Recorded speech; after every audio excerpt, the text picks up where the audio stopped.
अब आप पढ़ाई कर सकते हैं हमारे एप्लीकेशन के माध्यम से बिल्कुल फ्री में। तो आज ही उसे डाउनलोड करें, जिसमें आपको क्लास 6 से 10वीं तक के चैप्टर वाइज वीडियो मिलेंगे तथा साथ ही पीडीएफ नोट्स मिलेंगे। तो आज ही उसे डाउनलोड करें, लिंक दे रखी है उसकी डिस्क्रिप्शन में।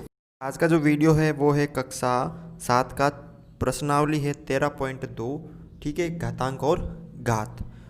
क्वेश्चन नंबर 1 है, यहाँ पे देखो क्या दे रखा है कि घातांकों के नियमों का प्रयोग करते हुए सरल कीजिए और उत्तर को घातांक के रूप में लिखिए। बस इनको आपको जो उत्तर है वो घातांक के रूप में लिखना है। अब यहाँ पे देखो, इसका ये आधार है, इसकी ये घात है, आधार तीनों का सेम है।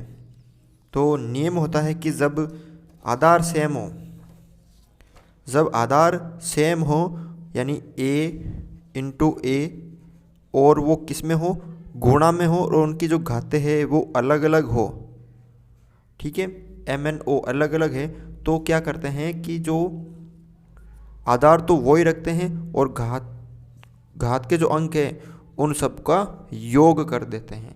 तो वैसे इसमें करना आपको किसमें, जब गुणा में हो तब, ठीक है। तो गुणा में क्या करते हैं कि 3 आधार तो वही रखेंगे और उनकी जो घात है, जैसे 2 + 4 + 8, इन सबको जोड़ लेंगे।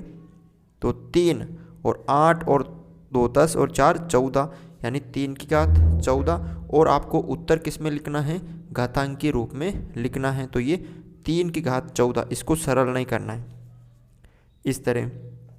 अब यहाँ पर है 6 की घात 15 और भाग में है। तो जब आधार समान हो और भाग में हो और घातें अलग अलग हो तो क्या करते हैं, आधार वही रखते हैं और घात के अंकों को क्या कर देते हैं, माइनस। तो ध्यान रखना, जब आधार सेम हो और गुणा में हो तो घात के जो अंक है उनको जोड़ते हैं, और जब आधार समान हो और घात के जो अंक है वो अलग अलग है और आधार समान हो और भाग में हो तब उनमें माइनस करते हैं। तो देखो यहाँ पर 6 और 15 माइनस कितना हो जाएगा, 10। तो 6 की घात 5, ये इसका उत्तर होगा। इसमें देखो आधार सेम है, गुणा में है, तो क्या करेंगे, आधार तो वही रखेंगे, आधार तो वही रखेंगे और जो घात के अंक है उनको हम जोड़ देंगे। तो कितना हो जाएगा, 1 की घात 5 हो जाएगा। इसमें देखो आप, आधार सेम है, गुणा में है, तो आधार तो वही रखेंगे और जो घात के अंक है वो जोड़ देंगे, x + 2, यही इसका उत्तर होगा, क्योंकि एक चर और अचर राशि नहीं जुड़ेगी। इसमें देखो अब ये नियम हो गया कि अगर आपके यहाँ पर एक आधार है और उसकी घात है और उनकी भी अगर घात हो, आधार है, घात है और उनकी भी घात हो, तो कैसे सरल करेंगे, आधार तो वही रखेंगे और जो घात के अंक है उन दोनों को आपस में जैसे m × n, उन दोनों को गुणा कर लेंगे। तो सेम आपको इसी में करना है कि 5 आधार तो यही रखेंगे और 2 और 3 को गुणा कर लिया, तो कितना हो गया, 6, 2 × 6। अब ये भाग का चिन्ह है, 5 की घात 3। अब आधार सेम है और भाग में है, ठीक है, भाग में तो क्या करेंगे, आधार वही रखेंगे और घात माइनस कर लेंगे। तो 5 की घात कितनी हो गई यहाँ पे, 3, ठीक है। इसमें देखो आप 2 की घात 5 और 5 की घात 5 अलग अलग है। जब आधार अलग अलग हो और घात सेम हो, आधार अलग अलग हो और घात सेम हो, तो इसको हम कैसे करेंगे कि इन दोनों को गुणा कर देते हैं और उन दोनों की घात 1 लिख देते हैं, ठीक है। तो यहाँ पे देखो ध्यान से देखना है कि जो आधार है उन दोनों को गुणा कर देंगे और उन दोनों की घात सेम है तो वो 1 लिख देंगे। 5 दूनी 10 और 10 की घात 5, ठीक है। इस तरह से इसको करना है। अब इसी में यही है कि आधार तो अलग अलग है, घात समान है, तो सेम ये वाला लगाना आपको, ये ऊपर वाला, कि आधार को गुणा कर लेना है और घात लिख देना है। तो AB इसकी घात कितनी आ जाएगी, 4 आ जाएगी।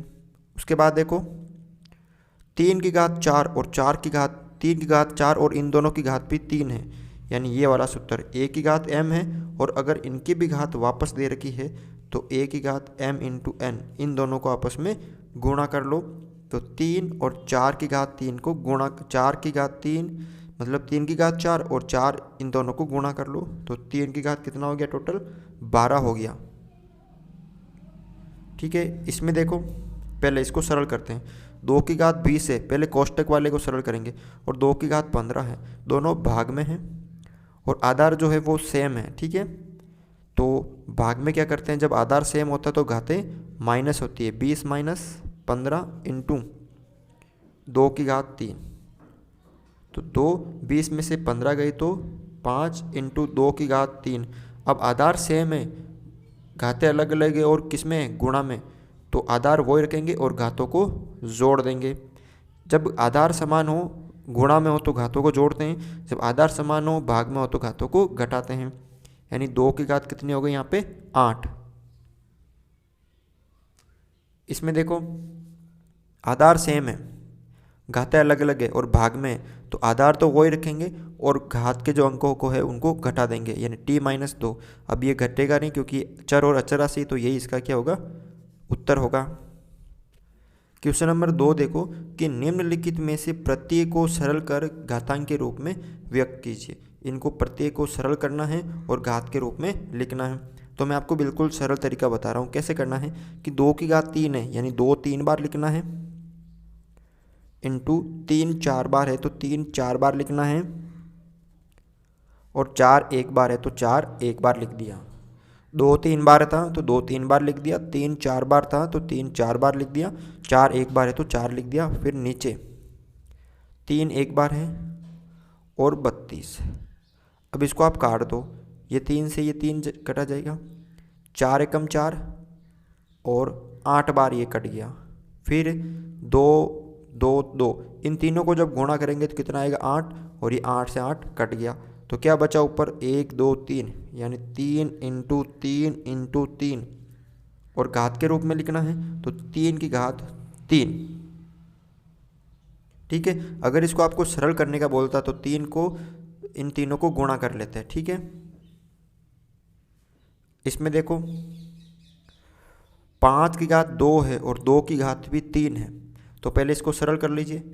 5 2 इंटू 3, फिर इंटू 5 की घात 4, फिर भाग में है 5 की घात 7।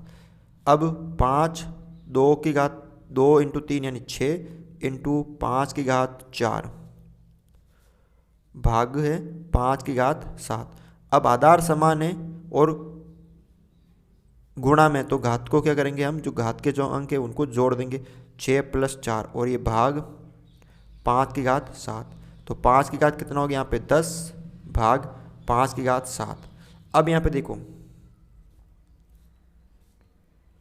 ये जो है दोनों समान है आधार और भाग में, तो आधार जब समान हो और भाग में हो तो 10 माइनस क्या करेंगे 7, यानी माइनस करते घात को, तो 5 की घात क्या हो जाएगा यहाँ पे 3 हो जाएगा।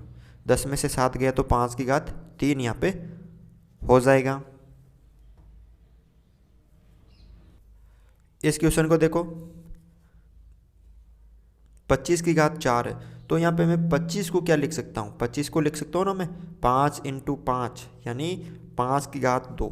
जहाँ मेरे को 25 दिख रहे हैं वहाँ मैं 5 की घात 2 लिख सकता हूँ ना, तो यानी 25 की जगह 5 की घात 2 लिख दिया, और इसकी भी घात वापस 4 है। देखो 25 की जगह मैंने 5 की घात 2 लिख दिया और उसकी भी घात 4 है, फिर भाग 5 की घात 3।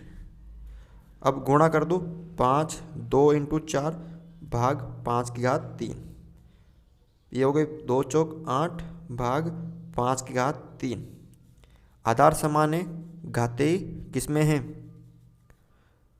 आधार समान है, घातें भाग में है, तो क्या होगी, घातें माइनस हो जाएगी, यानी 5 की घात 8 उसमें से 3 माइनस कर देंगे तो 5 की घात क्या आ जाएगा 5, इसका उत्तर आ जाएगा। ये क्वेश्चन देखो आप यहाँ पर 3 1 बार है, 7 2 बार है,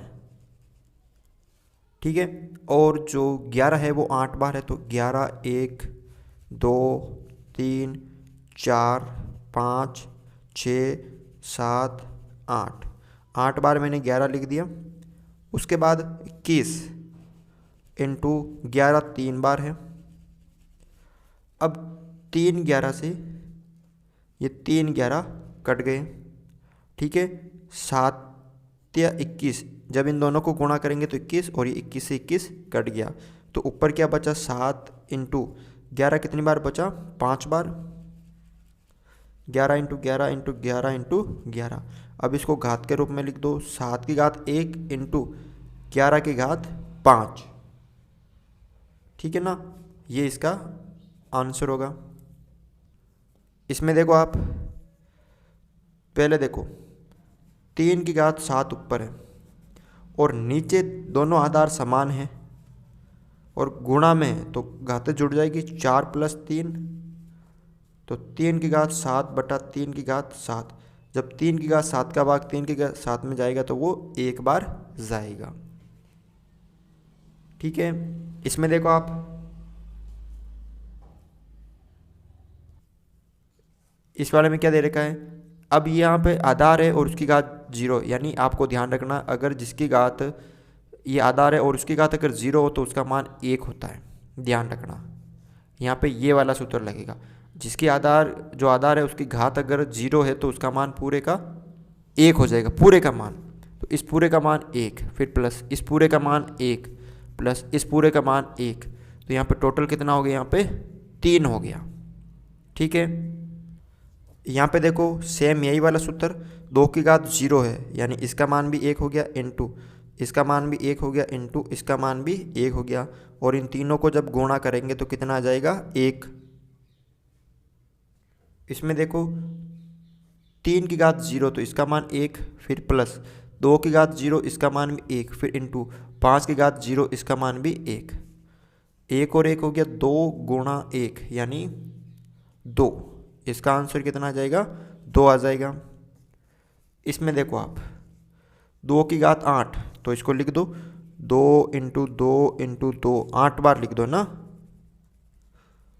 ये 8 बार लिख दिया हमने 2, फिर a 5 बार है तो a into A into A into A into A, 5 bar a लिख दिया और 8 बार 2 लिख दिया। फिर नीचे 4 बार है 4 है 3 बार, फिर a है 3 बार, 3a से 3 कट गए, फिर 2 दूनी 4 2 दूनी 4 और 2 दूनी 4, ऊपर क्या बचा 1 2, 2 बार तो 2 और 2 बार ही a बचा, तो 2 की घात 4 2 की घात 2 इंटू a की घात 2, यहाँ पे क्या बचेगा उत्तर बचेगा। या इसको आप और आगे सरल कर सकते हो, क्योंकि घात समान है आधार अलग अलग है तो आधार दोनों को गुणा कर दो, 2 की घात 2 और a की घात 2 को गुणा कर दो और उनकी घात वापस वो लिख दो सेम, यही भी इसका उत्तर होगा। ये क्वेश्चन देखो आप, इसका हर मैंने 1 मान लिया, तो ऊपर दोनों आधार सेम है और गुणा में तो घातें जुड़ जाएगी ना, a की घात 5 + 8 बटा a की घात 3, तो a की घात कितना हो गया 13 बटा a की घात 3। अब ये दोनों भाग में है, यानी कहने का मतलब इस रूप में ना a की घात 13 और a की घात 3, अब भाग में है और आधार समान है तो घातें माइनस हो जाएगी, तो a की घात 13 माइनस 3 यानी a की घात 10, ठीक है। इसमें देखो आप ध्यान से कि a जो 4 की घात 5 और 4 की घात 5 सेम है तो ये तो कट गया, ठीक है, और a है 8 बार तो 1 2 3 4 5 6 7 8 और b है 3 बार तो b 1 बार 2 बार और 3 बार। इसी तरह इसमें a 5 बार है तो 1 2 3 4 5 और b है 2 बार, ये 2 बार। अब इसको काट दो 1 2 3 4 5 से 1 2 3 4 और 5 a कट गए और 2 b से 2 b कट गए, तो यहाँ पे क्या बचा पीछे 3 बार तो a, ठीक है, और 1 बार b, यानी a की घात 3 और b की घात 1, ठीक है। यही क्या होगा इसका उत्तर होगा। इसमें देखो इसका हर मैंने मान लिया 1, तो आधार समान है, घाते इसका जो आधार है वो इसकी घात है 1 है, तो आधार समान है गुणा में तो घातें जुड़ जाएगी 3 + 1 और इनकी भी घात 2 है, तो 2 की घात 4 और इसकी भी घात 2 है, तो 2 की घात 4 इंटू 2 गुना हो जाएगा ना दोनों ऊपर, तो 2 की घात कितना हो गया यहाँ पे 8। तो बिल्कुल सरल है, तो इस तरह से आप ये क्वेश्चन सरल कर सकते हो।